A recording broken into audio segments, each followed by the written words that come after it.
예, 우리 박은견 교수님께서는 우리 지방자치법에 내재되어 있는 단체자치, 주민자치에 대한 이 모순점들 이런 것들을 어떻게 해결할 것인가 그 고민을 계속하고 계십니다.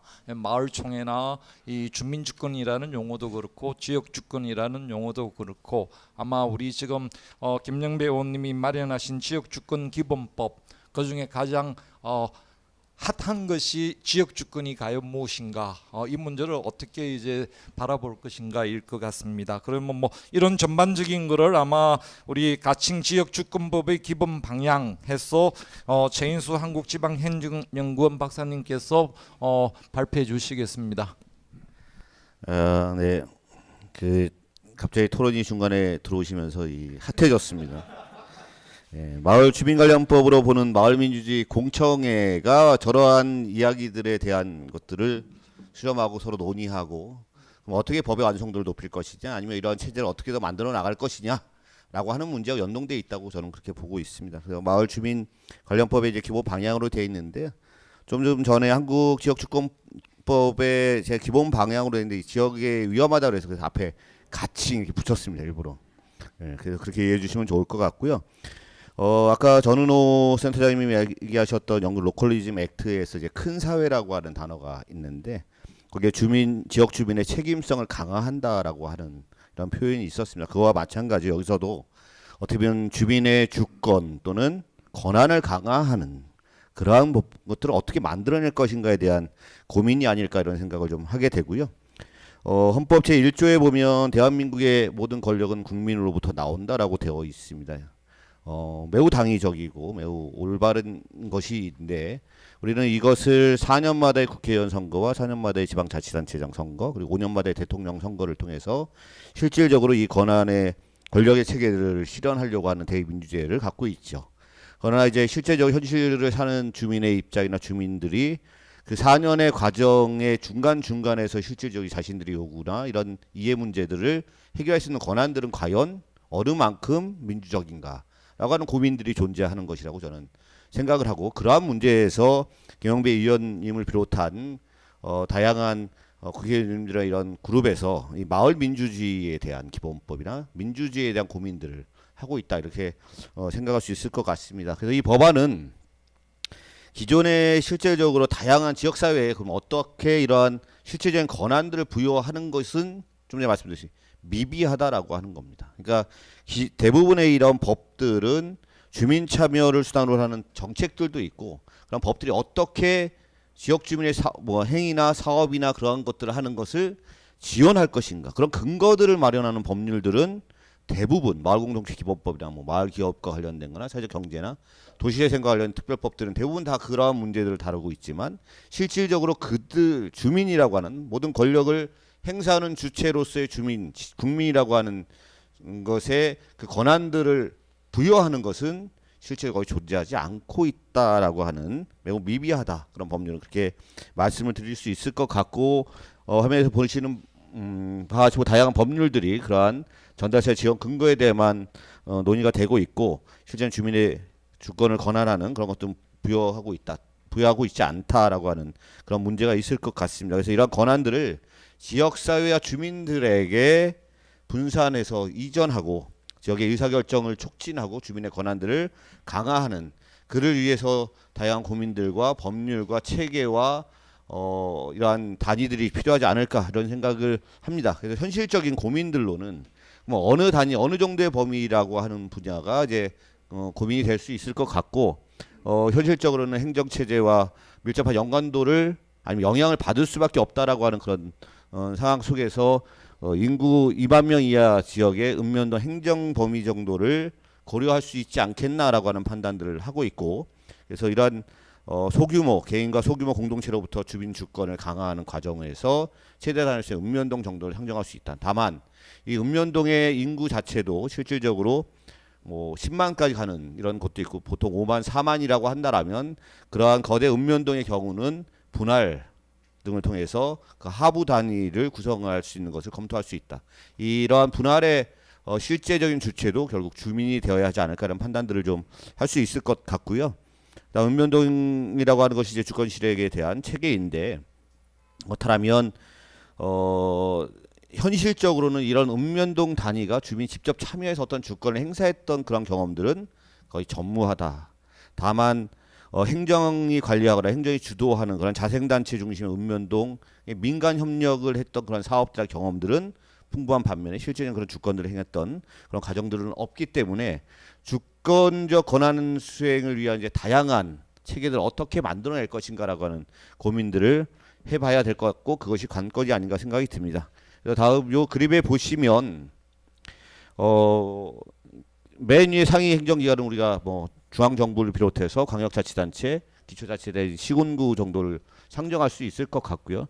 맨 왼쪽에 보시면 지원이라고 하는 것이 있는데, 현행 법률적으로 지원 근거나 지원 체계에 관한 법률적인 그런 부분들이 있는데, 이 읍면동 단위를 이런 법에 의해서 지원에 대한 고민들이나 근거에 대한 고민들을 하는데, 지금 이 지역 주권법 또는 마을 민주주의 기본법이라고 하는 가칭에 있어서 이 부분에서는 어떤 구체적 권한을 넘길 것인가라고 하는 고민이 필요할 것이고, 또 하나는 이 권한을 누구에게 넘길 것인가, 읍면동이라고 하는 행정 체계가 아니라 그 안에 누구에게 넘길 것인가, 이 권한 주체의 문제들을 우리는 고민해 볼 수 있을 것 같습니다. 또 하나는 이런 것이 잘 작동할 수 있게끔 방금 전에 토론에서 말씀하셨던 곽형근 교수님이 말씀하신 이것이 어떻게 작동할 수 있을 것인가라고 하는 그런 것들을 지원하는 다양한 지원 체계, 여기에는 권한에 받을 행위의 주체는 주민총회 또는 주민의 총합체라고 보실 수 있을 것 같고, 지원체계라고 하는 것은 그것을 지원하는 주민위원회 또는 주권위원회,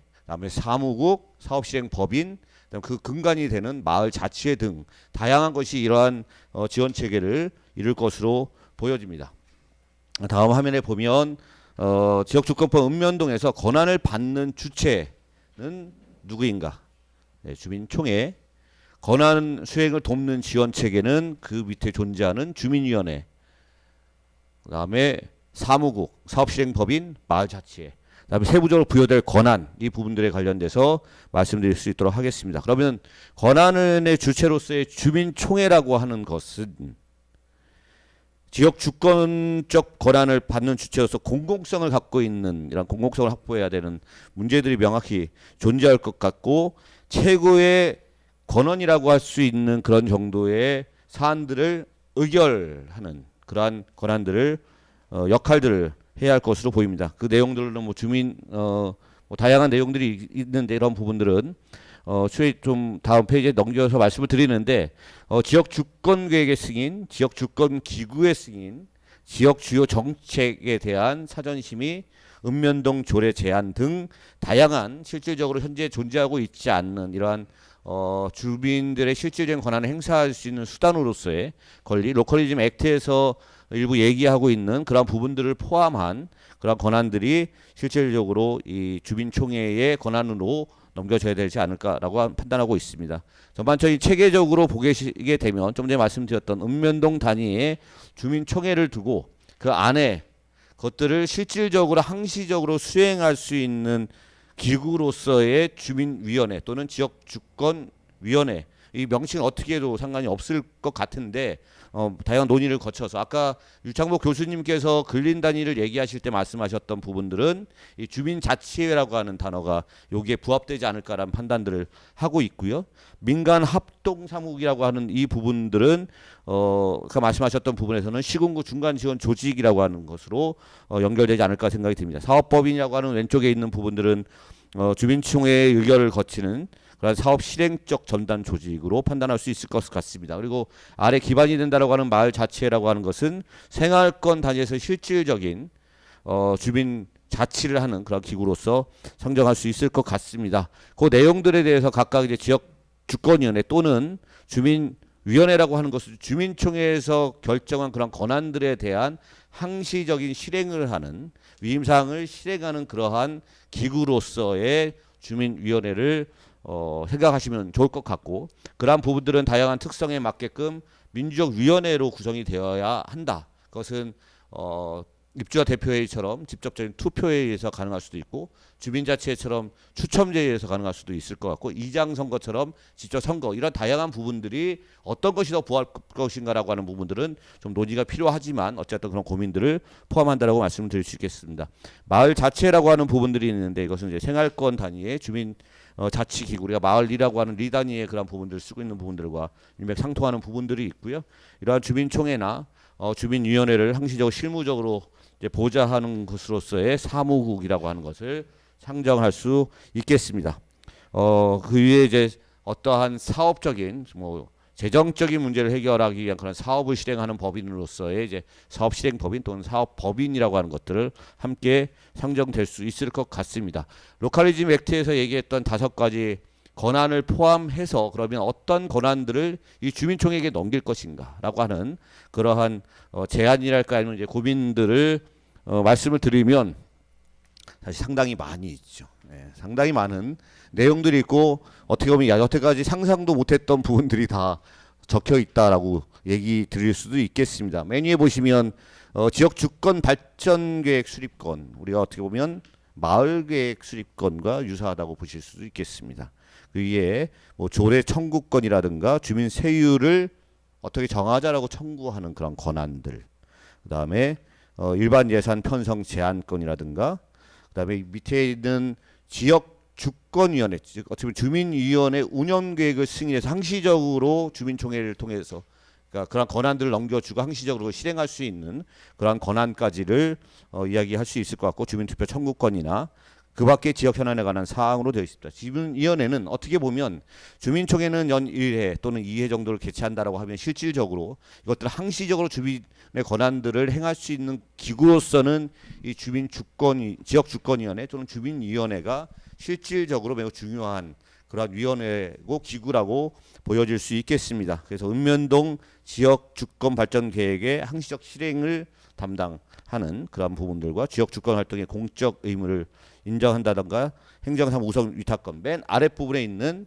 그 밖에 주민총회로부터 위임된 사항으로 해서 실제 윗부분에 있는 대부분의 것들은 주민총회에서 큰 차원에서 의결을 하고 그것을 항시 실행하는 기구로서 주민위원회, 지역주권위원회를 상정해 볼 수 있겠습니다.